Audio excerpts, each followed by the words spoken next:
Regali.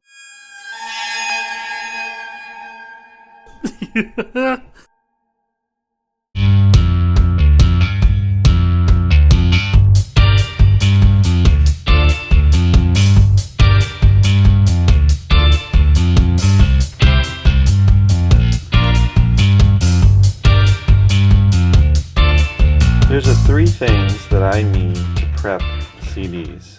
A laptop, a CD,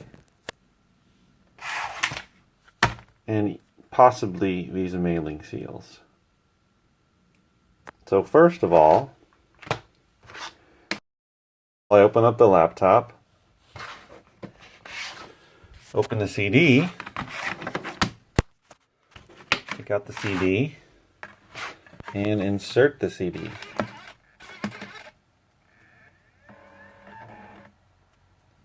Let it rev up, and it's going to pop up on the screen. So then it asks what I like to import, and I say no. And I go in and I start checking the songs. Make sure they work. And you can just check the very beginning, or like me, you can go through and click a few times in the song just to make sure. Because I've had issues with the start of songs, but I've had issues with the start of songs and also with and also in the middle or towards the end of songs. So I've let a song play in the beginning and it's fine, and then I scrub forward and it has an issue. So it's easy as that. Now, some of the CDs I've been checking lately, or this morning, I've wanted to download some songs, so I'll grab some of those, uncheck the ones I don't want, and then import those into my iTunes. And I've imported a lot of songs, so it's not been going very fast. But that's about it, and then I just eject the CD in the case, close it up. I always, I check the artwork a little bit. If it looks messed up, then I'm going to note that in the condition notes. Check the case. This case is great. This is very good condition. The artwork's great. Everything's intact. The CD's good. If the CD plays perfectly fine, and it doesn't have any scratches, but if it plays perfectly fine and it has scratches on the back, I don't usually say that in the condition notes unless it's really bad. I would say, CD plays or whatever, but there are noticeable scratches or visible scratches, but CD is playing perfectly, that type of thing. But I usually don't get CDs that have tons of scratches, because otherwise, there's usually going to be an issue.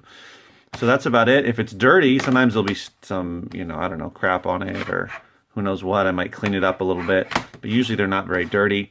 And this one I check, so I go like that to see if it opens easily. This one doesn't, but let's say it did. I would take one of these stickers,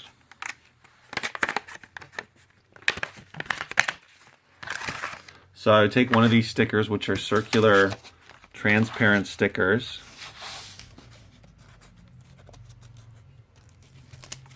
right there, you can see it. Then I would just put it, whoops, well that didn't work. I would put it here and then just fold it over like that.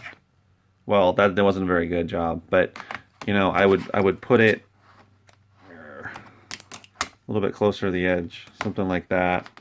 Fold it over so it's over both sides, and then so the CD won't open. Those are for CDs that have a real issue, with opening easily, which a fair amount do. This one doesn't. But so then that seals it up, and it's easy to take off, or a person can just cut it, whatever they want. Probably just going to take it off when they get it. And that way there's no problem with when it goes to the warehouse and it's being handled, being taken out of the boxes, stored, and then being taken out to sell or to ship, that the CD will fall out, or any issues will happen. So that's an easy, quick way to deal with that. And that's about it for CDs. I don't wrap them in anything. Unless it's a box set, I might do that. Or a really valuable CD, there's a chance I might wrap it in, some like cling wrap or whatever. Well, just cling wrap is all I have. So I don't have poly bags, don't use poly bags, don't use shrink wrap. I just have the cling wrap, that everyone has in their kitchens. So that's about it. A lot of people that sell CDs on Amazon don't bother checking the songs, and it's really up to you. Some, if especially a lot of people that process a lot of CDs or just don't have the patience for it, don't want to put every CD in and in their player and check it and whatnot.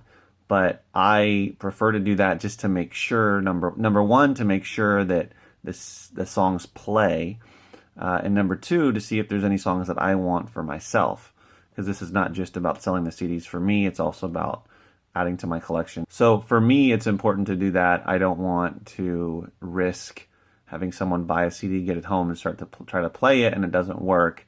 I just don't want to have to deal with that. I found enough issues with playing CDs that it's been worth it for me. Even if I started processing hundreds of CDs a month, I would still do it. So that's my 2 cents. You don't have to follow my advice, but it works for me and works for my FBA business. So I have these 70 plus CDs to go through. I've started going through them, and I've already downloaded a lot of songs, and also found one CD, this one in particular, this X-Men CD. It's supposed to have an X-Men CD in it, but when you open it, it has Starship Greatest Hits, which last time I checked is not X-Men. So at least I get a case out of it, so I can replace a broken case. For one of the CDs that I'm selling on Amazon are going to be sending in FBA.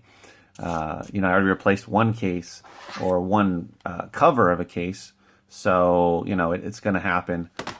So that's one that I already found, because I didn't actually check all the CDs, or I didn't check the CDs. I just scanned them, looked them up to see if they're valuable. So there might be some others that are either missing a CD or have the wrong one in there. Hopefully not. That's the only one so far that I found. That kind of thing's going to happen. It does happen with CDs. I see it in a thrift store all the time. So that's really just about it for preparing CDs for me. If there's anything else that you guys do working with CDs for FBA, let me know in the comments below. I'd be interested to hear, but I don't know, or I don't think there's very much else to do except for checking to make sure that the songs play, that everything is included, right? The artwork is there. The case is not messed up too bad. If there's a crack or any issues, definitely I'm going to write it in the condition notes, and I'm going to grade it down. If there's a crack on the front cover, I'm going to grade it down to good, more than likely. Unless it's really bad, then it's going to be acceptable.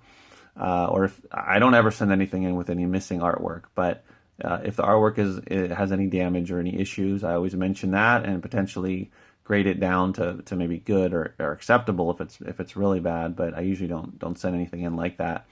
Also, just make sure you clean the case if it's dirty or dusty or anything.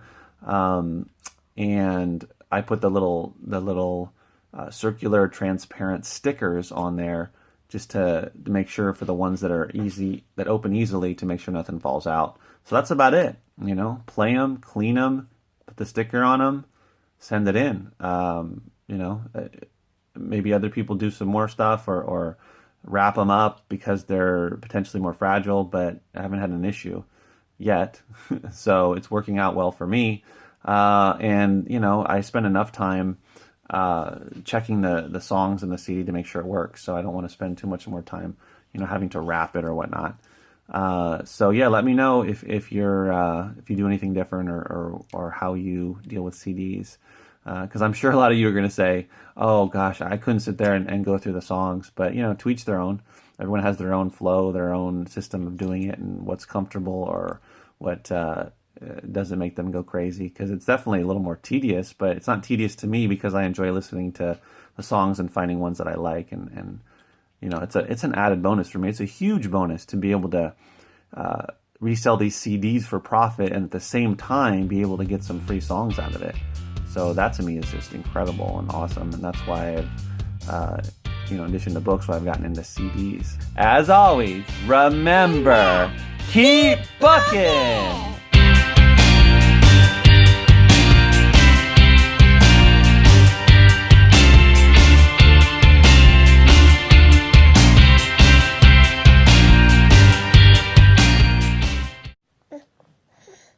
Ayúdala, baby.